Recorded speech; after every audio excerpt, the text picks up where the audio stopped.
Hi friends, welcome to Zeenath's world. இன்னைக்கு நம்ம பண்ண போற ரெசிபி சன்னா மசாலா. இந்த ரெசிபியை பண்றதுக்கு முன்னாடி இந்த சேனலை புதுசா பார்க்குறவங்க ப்ளீஸ் சப்ஸ்கிரைப் பண்ணுங்க. அப்படியே பக்கத்தில் உள்ள பெல் பட்டனை அமுக்குங்க. நான் இந்த வெள்ளை கொண்டக்கடலையை நைட்டே ஊற வச்சுட்டேன். பாருங்க, நல்லா ஊறிடுச்சு பாருங்க. இப்போ நம்ம அந்த ஊற வச்ச அந்த தண்ணியோட தான் குக்கரில் வேக வைக்க போகிறோம்.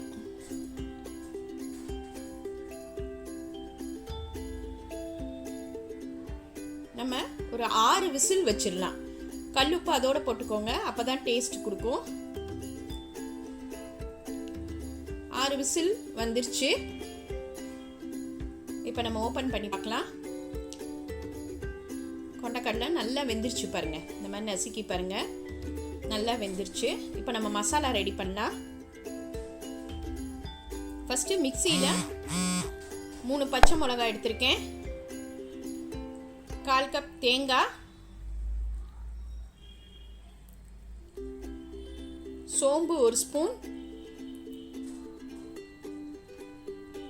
முந்திரி ஒரு 6-7 எடுத்துக்கோங்க. இதை நம்ம நல்லா நைஸாக அரைச்சி வச்சிடலாம்.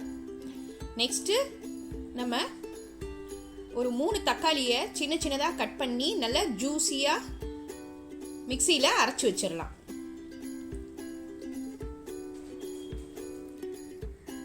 அதுக்கப்புறம் நம்ம வேக வச்ச இந்த கொண்டக்கடலையில் ஒரு சின்ன கப்பு அளவு நம்ம எடுத்து மிக்சியில் அரைச்சி வச்சிடணும். அப்போ தான் சன்னா வந்து நல்லா டேஸ்ட்டாகவும் இருக்கும், கிரேவி நல்லா திக்காக இருக்கும். இந்த மாதிரி அரைச்சி வச்சிருங்க. இப்போ நம்ம அடுப்பில் பேனில் ஒரு 2 டேபிள் ஸ்பூன் ஆயில் ஊற்றிக்கலாம். சோம்பு 1 ஸ்பூன் போட்டுக்கோங்க. கல்பாசி சும்மா ஒரு 2 போட்டுக்கோங்க. பெரிய வெங்காயம் 2 சின்ன சின்னதாக கட் பண்ணி போட்டுடலாம். ஆனியன் நல்லா ஃப்ரை ஆகட்டும்.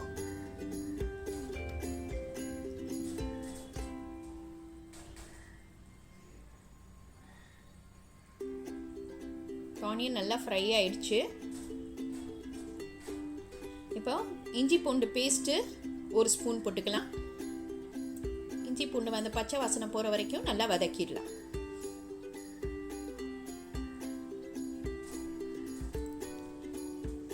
கல்லுப்பு தேவையான அளவு போட்டுக்கோங்க. நம்ம ஏற்கனவே கொண்டக்கடலை போட்டிருக்கனால இதில் பாத்தி உப்பு போட்டுக்கோங்க. மிளகாய்த்தூள் 2 ஸ்பூன்,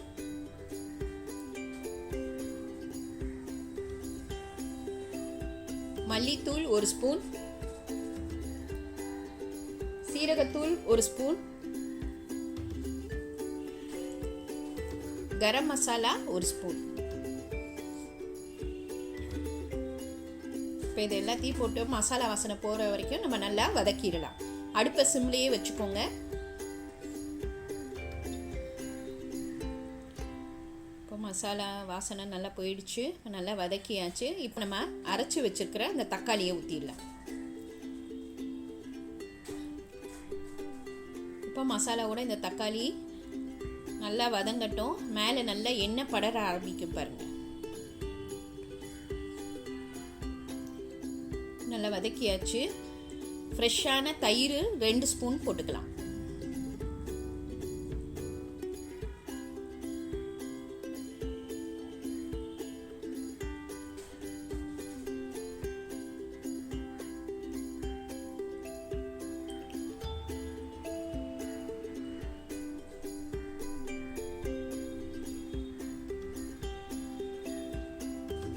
நல்லா வதக்கியாச்சு.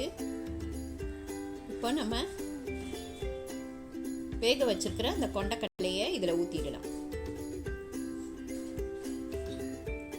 ஊற்றி நல்லா கலக்கிடுங்க.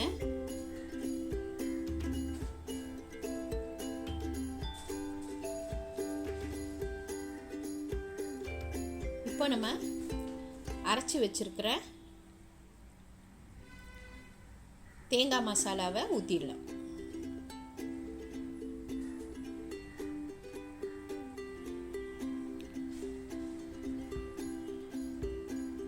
பார்த்தாவே சாப்பிடணும் போல் இருக்குது பாருங்கள். ரொம்ப டேஸ்ட்டாக இருக்கும். இப்போ நம்ம அந்த கொண்டக்கடலையை அரைச்சோம்ல அதையும் ஊற்றிடுவோம் இதில்.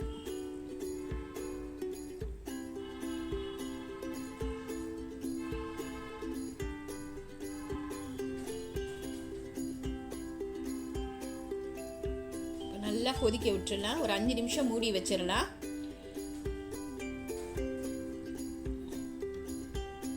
பாருங்க, நல்லா எண்ணெய் படர்ந்து வந்துருச்சு. நம்மளோட சன்னா மசாலா ரெடி ஆயிடுச்சு. இது சோலா பூரிக்கு, பூரி, சப்பாத்தி, இடியாப்பத்துக்கெல்லாம் இந்த சன்னா மசாலா கிரேவி சூப்பராக இருக்கும். நாங்கள் சொன்ன மாதிரியே நீங்கள் ட்ரை பண்ணி பாருங்கள். இது ரொம்ப ஈஸி. இன்றைக்கி இதை ட்ரை பண்ணி பாருங்கள். லைக் பண்ணுங்கள், ஷேர் பண்ணுங்கள், ப்ளீஸ் சப்ஸ்கிரைப் பண்ணுங்கள், உங்கள் கமெண்ட் எனக்கு அனுப்புங்க. தேங்க்யூ.